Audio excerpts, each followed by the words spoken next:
Welcome back. What is up, everyone?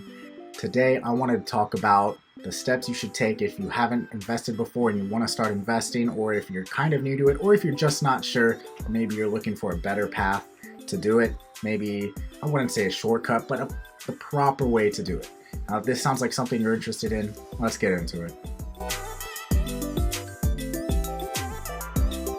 Okay, so the reason why I want to make this video is it is actually a conversation that came up when I was talking to one of my friends, and they're asking like, hey, I'm not very familiar with investing, I kind of want to get started, what should I do? And a lot of people, they might say, hey, you know what, I can recommend you stocks, here's some videos on like what you should invest in, maybe cryptocurrencies, maybe real estate, doesn't matter.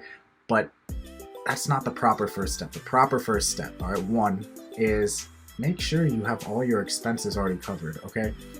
If your cost of living isn't covered by the job you have right now, it doesn't matter how badly you want to start investing. You're not ready. It's an unfortunate truth. It's hard to hear sometimes, but if you try to invest like that, you're going to need debt to pay off your current expenses, and that's just going to make your life much, much more difficult than it needs to be. And in that instance, my recommendation is you're going to need to increase your income. How you do that is really up to you. The easiest and most common way, get a different job, right? I'm not saying go instantly into like a high field like for tech or for management or something, but just switching jobs and negotiating your pay, right? Increase your hourly rate or your salary rate so that your cost of living is covered, your expenses taken care of, all right? After that, if you have any, and I mean any, high interest debt, your credit card, car, right? If you've expensed anything,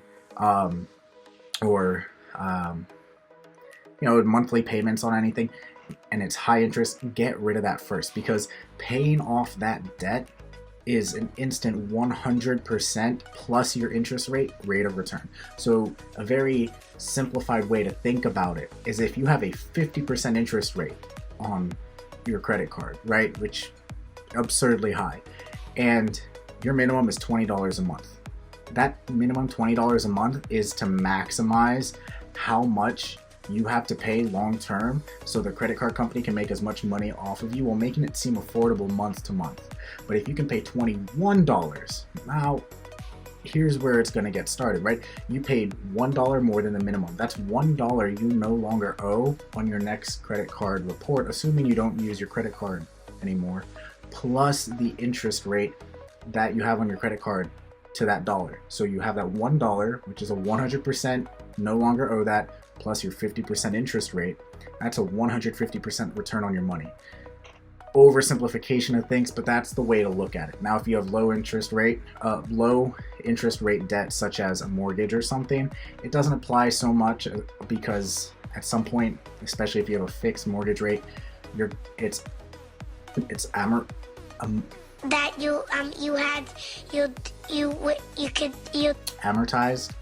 It's going to reach an inflection point where the amount you're paying to your debt is just naturally going to increase compared to the amount that you owe. So high interest rate debt, credit cards, car payments, student loans, things like that. Third, if you have a 401k or some other retirement plan at your job and they offer a match, max your match, right? That is an instant 100% rate of return on your money. You put in 3%, they match 3%, you just made a 100% rate of return on your money, all right? Not to count that once it's invested, right, be sure to set up the investments. Each company is going to be different. I can do a video on some common ways that they do this later. Make sure it's invested. That 100% instant is actually going to be more, right? Because now you're taking that interest from it growing on top of that 100%. But with that said, don't match less, because now you're losing out on money. And don't match more, because now they're not matching back. Now, you could technically do that. It's more towards your retirement.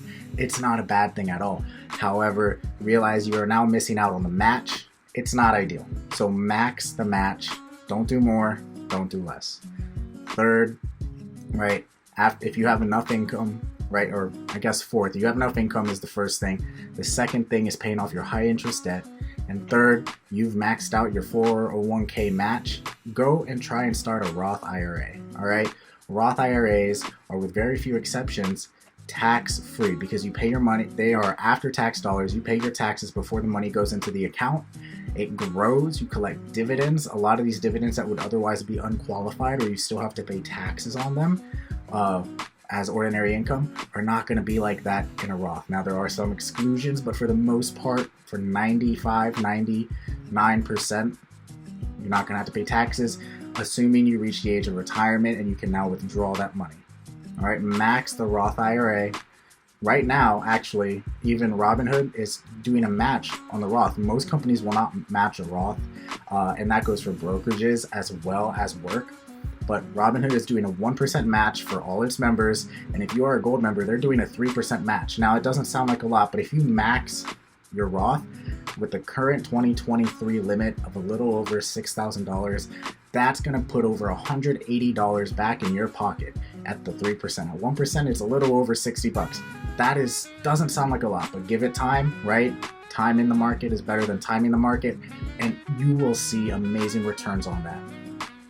So that is number 4. And number 5, if you can go back and max your 401k, do it. If not, say you already met the match, you're maxing your Roth, and you don't want to do that, then do what you do. An emergency fund. Honestly, that's probably the next best thing.